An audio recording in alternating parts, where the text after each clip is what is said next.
कविते की सुरुवातीला एक शेर, हमें दुनिया से क्या मतलब, हमें दुनिया से क्या मतलब, चंदन सा वतन हमारा, हमें दुनिया से क्या मतलब, चंदन सा वतन हमारा, हम मरेंगे जय भीम के नाम पर और नीला झंडा होगा कफन हमारा। वाह।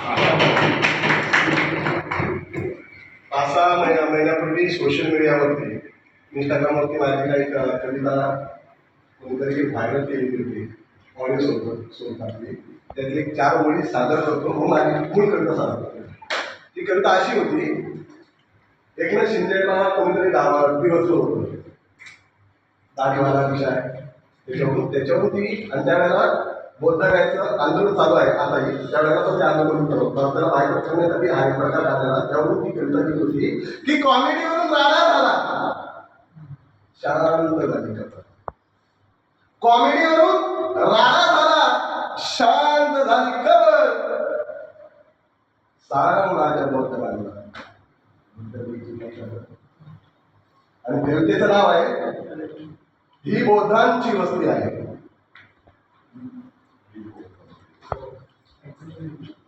क्वार्टर महाग झाली म्हणून काय झालं, क्वार्टर महाग झाली म्हणून काय झालं, हा भक्ती मस्त सस्ती आहे, ही बौद्धांची वस्ती आहे, ही बौद्धांची वस्ती आहे।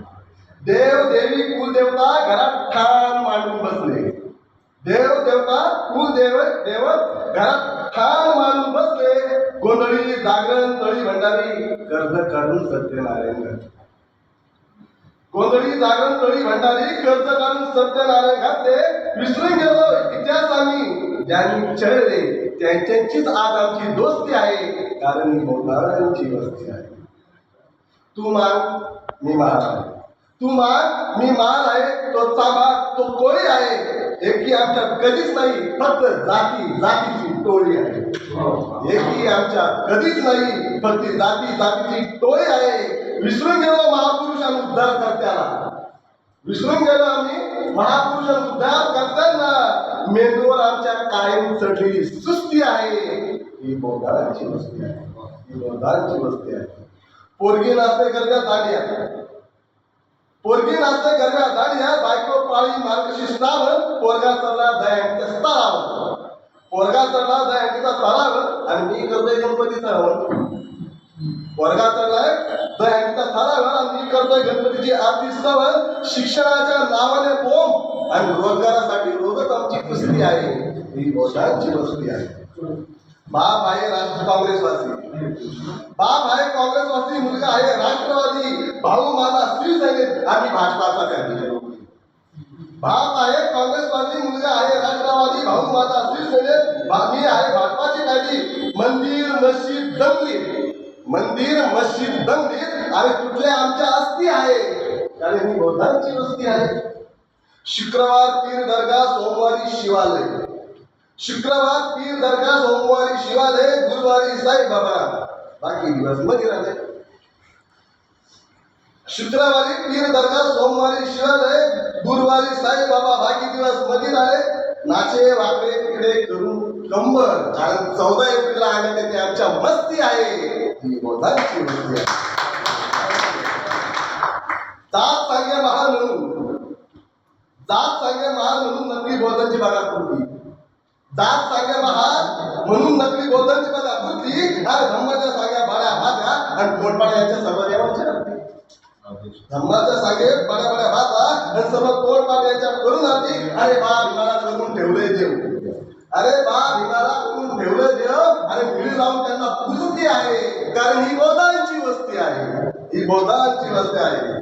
ज्या धर्माने यांना नाकारले, ज्या धर्माने यांना नाकारले त्याचे सण उत्सव साजरे करती, आणि स्वतःच्या बापाला विसरून आणि दुसऱ्याच्या बापाला उरावर घेतली, स्वतःच्या बापाला विसरून आणि दुसऱ्याच्या बापाला उरावर घेतली, सागराच्या सोडून पटाला हेलखेळा घेणाऱ्या यांच्या कष्टी आहे, कारण ही बौद्धांची वस्ती आहे। जो तो सांगतो मीच नेता आहे वस्तीचा दलाल नेता, जो तो सांगतो मीच नेता ह्या वस्तीचा दलाल नेता, खुर्च्या आणि सावपोटी वैरेच्या पंथीला हा बसतात, थाटून आपले दुकान, टाकून आपले दुकान जो तो आपली जप्ती इथे हस्ती आहे, ही बौद्धांची वस्ती आहे. कवितेचे शेवटीकडे आले दोन काव्यामध्ये. विसरले सारे पूर्वजांचे हाल, विसरले सारे पूर्वजांचे हाल, इतिहासाची याला नाही जाण. आंबेडकर, बुद्ध, बिरसा, फुले, अण्णाभाऊ यांना आठवण नाही.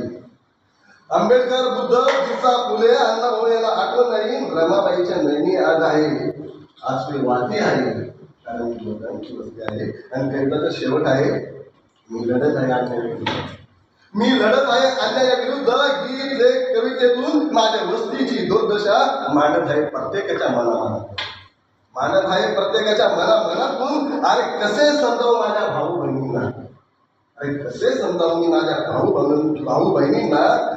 भारतात ही सर्वांच्याच माझ्या तुमच्या सर्दी आहे, ही बौद्धांची वस्ती आहे, ही बौद्धांची वस्ती. जय बौद्ध.